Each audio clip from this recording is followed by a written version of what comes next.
Hi, everybody. I am Professor Wade Bradford, and I wanted to go through this student's essay years ago. I think it's been about 5 years.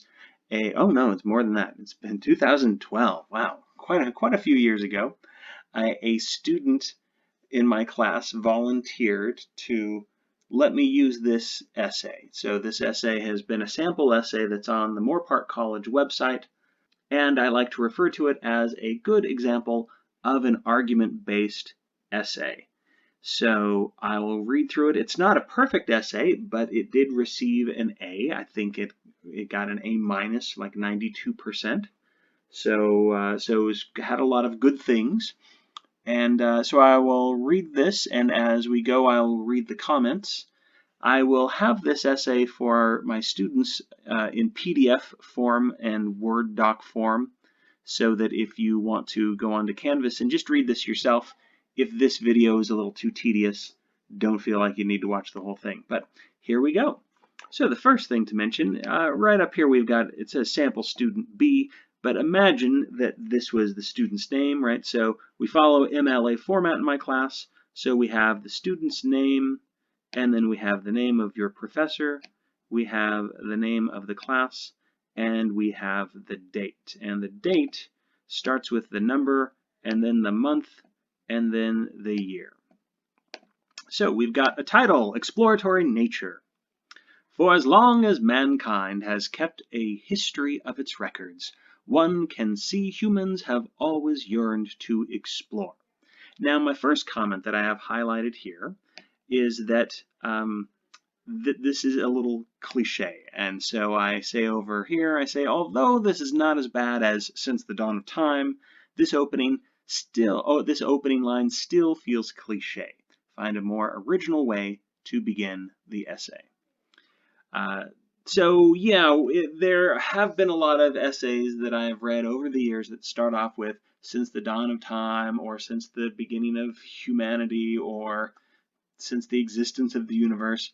It does get a little cliche, but I like this second sentence. Whether it was the Nordic Vikings setting off to explore the seas, Christopher Columbus sailing for new lands, or Lewis and Clark blazing trails to the west, mankind has continually tried to push its boundaries and expand its frontiers. It would seem the call to adventure and discovery is something ingrained in human nature itself. Yet as of late, this nature of exploration has been suppressed. Ever since the final frontiers of our earthly exploration were reached and our maps of the unknown were finally filled in, man's pushing of boundaries has seemed to become stagnant.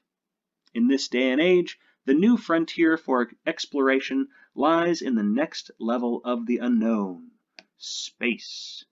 Today's Christopher Columbus is Yuri Gagarin. The modern Lewis and Clark is Aldrin and Armstrong. Yet instead of encouraging this new field of discovery, as was always done in the past, today we find funding for space programs reduced and in some cases completely discontinued.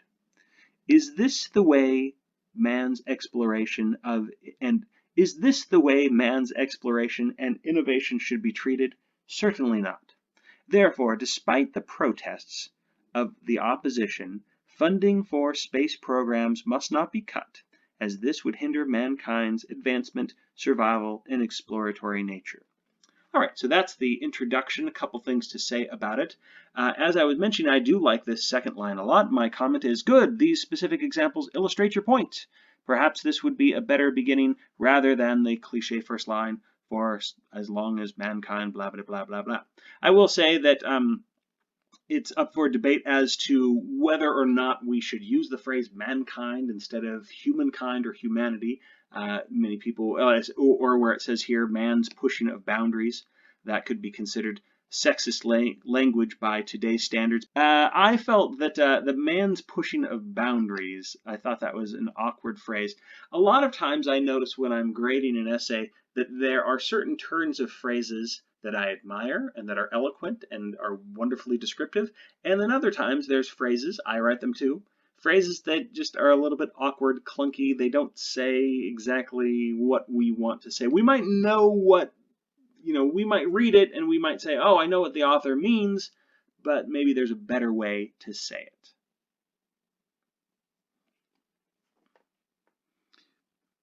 Moving down here, I say the thesis is clear and insightful, decent use of ethics.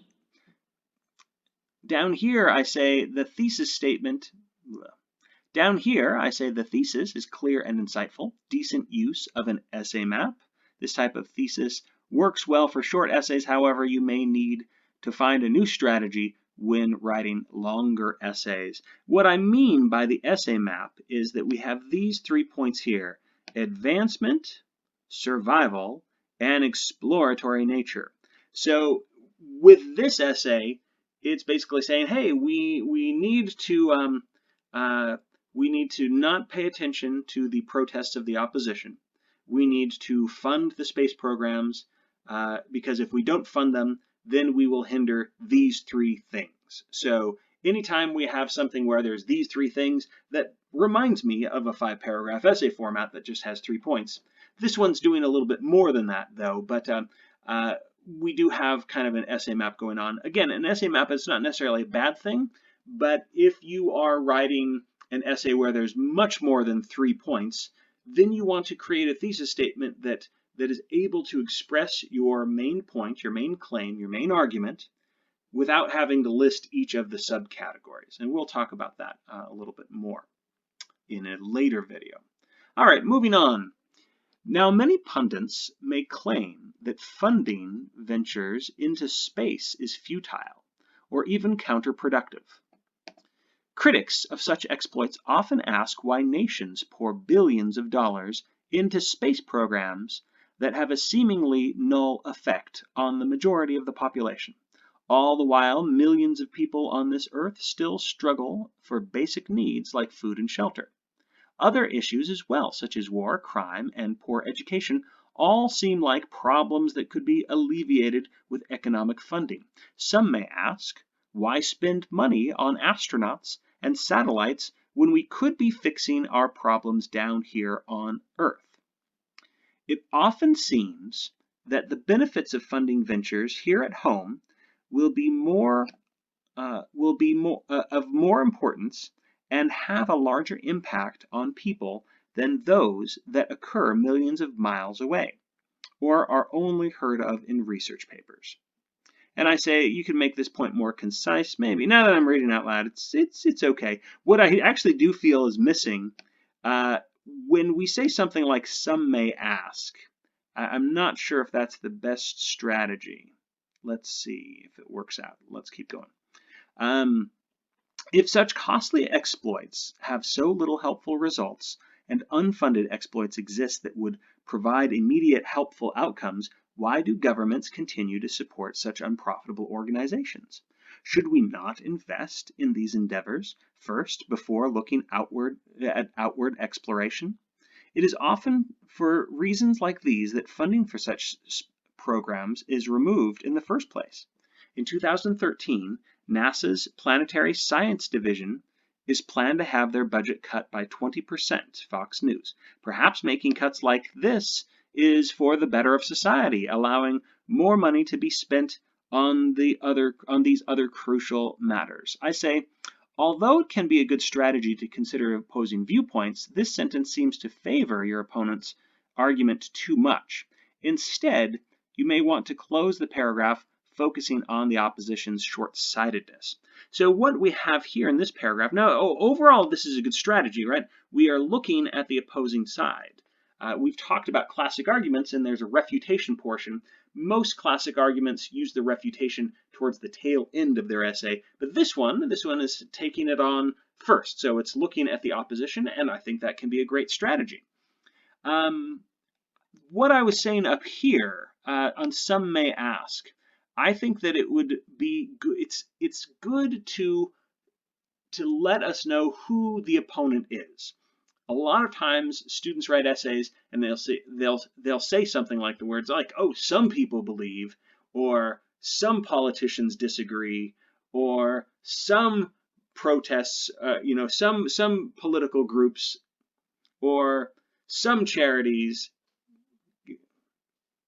or some doctors believe, whatever it is, they will use that word some or many or all, but then we don't get a direct quote. So there's nothing in this paragraph that's really showing us the enemy or the opposition. So it would be nice to have a quote from, a politician or from someone that is an authority figure that is declaring, yes, we don't need to spend money. Money spent on the space program is a waste of time. So that's really what I'd like to see in this paragraph. And there are these words, we're kind of asking questions, and when we do say like, hey, perhaps making cuts, perhaps is the key word there because it's perhaps, and then the essay is going to shift. But you don't want to read your argument essay and feel like, some people might become confused if they read this paragraph. They might think that, oh, which side are you on? So you want to make sure that you stay clear. And concluding, right, having the last sentence conclude with what the main argument is to sort of transition into these reasons to be in favor of space exploration, that might be a better strategy.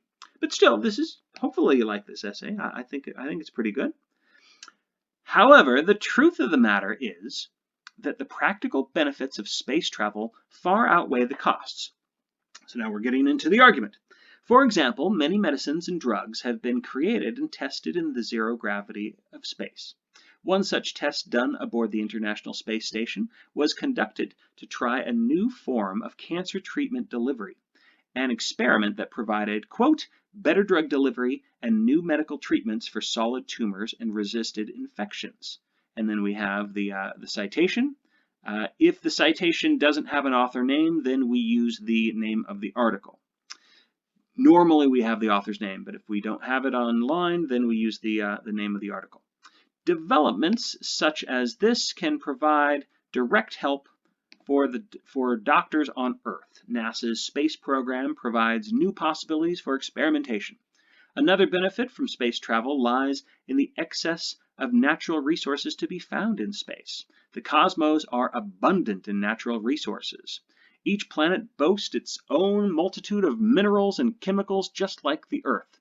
Gold, iron, diamond, all such materials can be found throughout the universe on anything from distant planets to drifting asteroids. Wow, we need to go to the moon and get some gold. No, sorry. Not only can minerals rare on Earth be found plentiful on other planets, but some even contain minerals completely unknown to us, with their own properties and potential uses yet to be discovered. Many nations and companies are realizing the potential for this endeavor as well. I'm not sure why the student spelled endeavor that way, but with companies like Planetary Resources jumping on the gold rush early.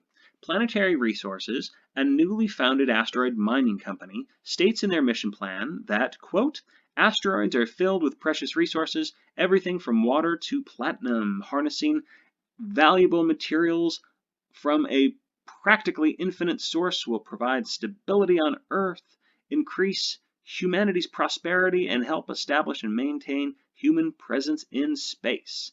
And then we get the end of the quotation. Now I need to check on this because that might, hang on a second. Let's see.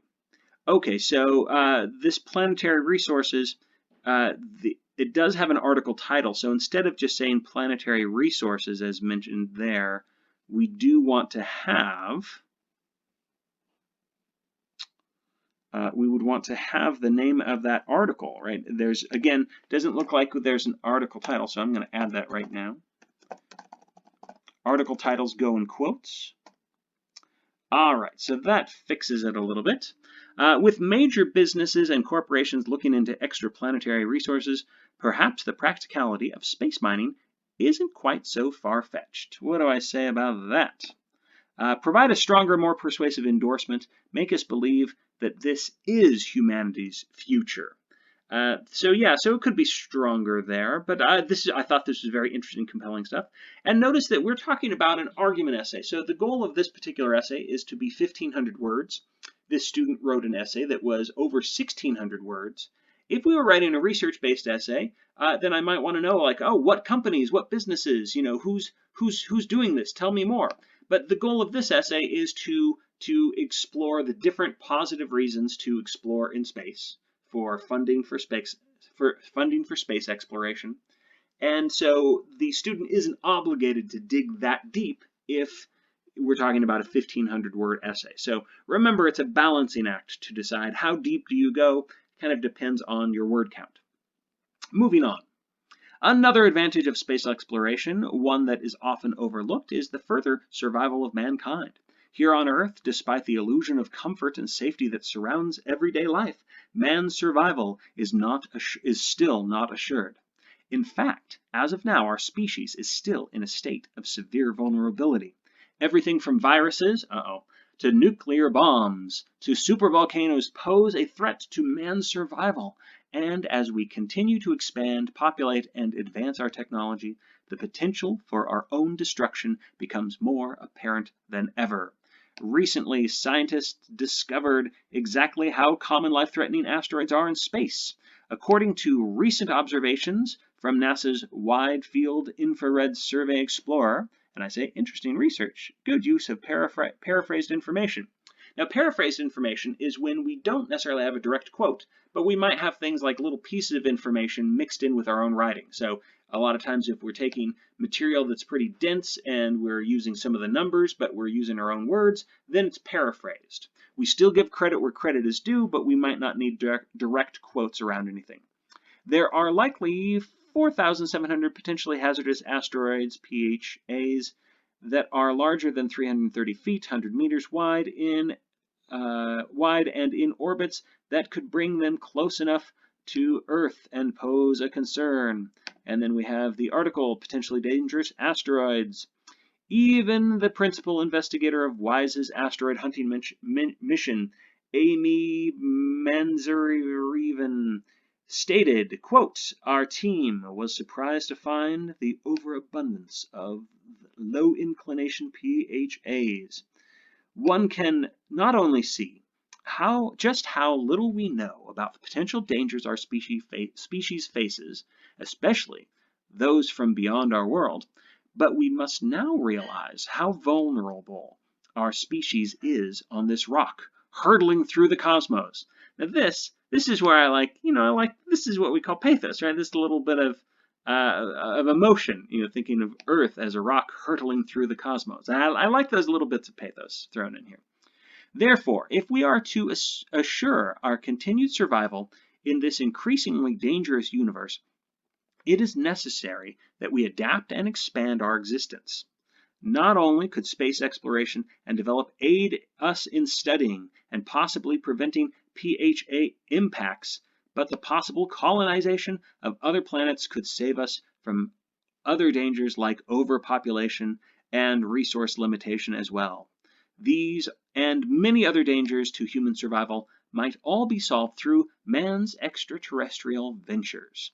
Finally, if there is one reason we can be sure of as to why man should continue discovering the cosmos, one reason to not become content with stagnation, it is so that man's natural inclination for exploration not be hindered.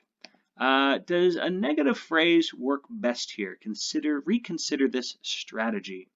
So there might be a better way to phrase this. It is so that man's natural inclination for exploration is set free, is encouraged, right? Instead of not be hindered, there might be a better verb. Let's see, in 1979, author James A. Michener commented on NASA's abandonment of the moon flights that, quote, "We risk great peril if we kill off the spirit of adventure. And one of the most effective ways to retain that thrust is to keep exploring possibilities. The sense of exploration is intimately bound up with human resolve, and for a nation to believe that it is still committed to a forward motion is to ensure its continuance." Now here it says, quoted in CISC, So anytime we have this QTD period in and then the person's last name, that means we're using this author, James A. Michener. We got a quote from him, but this guy Sisk was the journalist or the author who got that quote, maybe during an interview or maybe he was conducting a research essay. So that's why we use QTD in Sisk for the in-text citation. Michener's insight, what do I say here? Good quotes in this paragraph. Michener's insight from 3 decades ago still rings true today. Exploration is a natural part of mankind's resolve. If mankind wants to maintain that resolve for forward motion, he should support it and ensure that resolve stays strong. If we take his advice, took his advice 30 years ago toward the nation and apply it now. Let me read it again.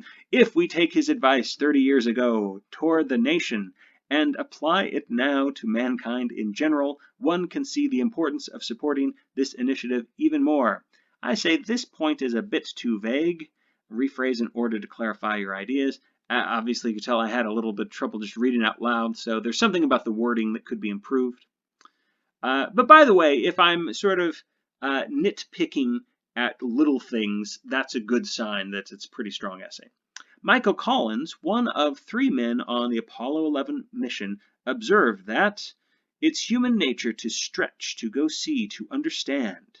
Exploration is not a choice, really. It's an imperative. Quote TD, and then we got that quote from there. As one of the Christopher Columbus of our times, perhaps his opinion should be respected more than any. Man will always strive to explore and discover that which is unknown, an inclination both beneficial to and definitive of mankind. Therefore, humanity should never hold itself back from that which makes it human, and should always strive to support itself. And again, you can tell I'm big on how we conclude paragraphs. It seems like everything is very strong, and then to support itself, again, there might be a better verb phrase. Space exploration will always be one of man's greatest ventures. Throughout all of human history, never has man taken on a more vast, dangerous, and unknown task as leaving the world behind and seen firsthand what's out there in the universe. Our species depends on this new adventure in a variety of ways. Yet in the end, all that matters is that we never give up on this venture. We must not fall away from such goals for petty reasons. Now that I'm reading that one, again, we might be able to phrase that better. If we as a whole people are to maintain the forward motion that has maintained us, and I say choose a different verb, right? That's a little pet peeve of mine. If you have 2 of the same verbs in the same sentence, or even in like sentences close to each other, vary your word choice when you can. That has maintained us throughout our history. We should fund and support such expeditions. If we are ever to set off into this new world, be it for resources, protection, or mere curiosity, we must have the full support of everyone back on Earth. Man will never be able to reach such goals if they are looked down upon and considered less important. If the goals are looked down upon, I think that the pronoun they should be clarified there. Unless one wishes to see man fall away from what the future could be and possibly destroy mankind's chances of long-term survival, this, of all ventures, should be supported at all costs. If Christopher Columbus or Lewis and Clark could see the world now, they would be amazed at how far we've come. Yet even so, one can rest assured that they would urge us to do everything in our power to keep that dream of adventure and discovery alive. And I say, overall, this is a very promising first essay. The introduction is clear and purposeful. The body paragraphs are well organized. Also, your conclusion offers a positive emotional impact to the reader. A few areas could be improved to avoid cliché and needless repetition. Overall, your tone is academic and the essay successfully incorporates outside sources. Strengthen some of the sentences in the middle section of your essay. The last line of your conclusion is quite powerful. Try to provide a similar strength and eloquence to the concluding lines of your body paragraphs. Okay, so that is my overview of an A-quality essay. Not a perfect essay by any stretch of the imagination, but it's got some good argumentation, some good development, some nice terms, some nice turns of phrase, and I am pleased looking at this essay, even though, again, it's from 2012, but I think a lot of it holds up pretty well. And hopefully it's helpful for you to look at a sample of an essay such as this. Obviously, your essay that you write does not need to be in this style. It certainly is not expected to be this topic, but you can look at this as a structure that you can see what works and what doesn't work for your essay and take what you can from this little video lecture. All right, that's it for now. I will talk to you later.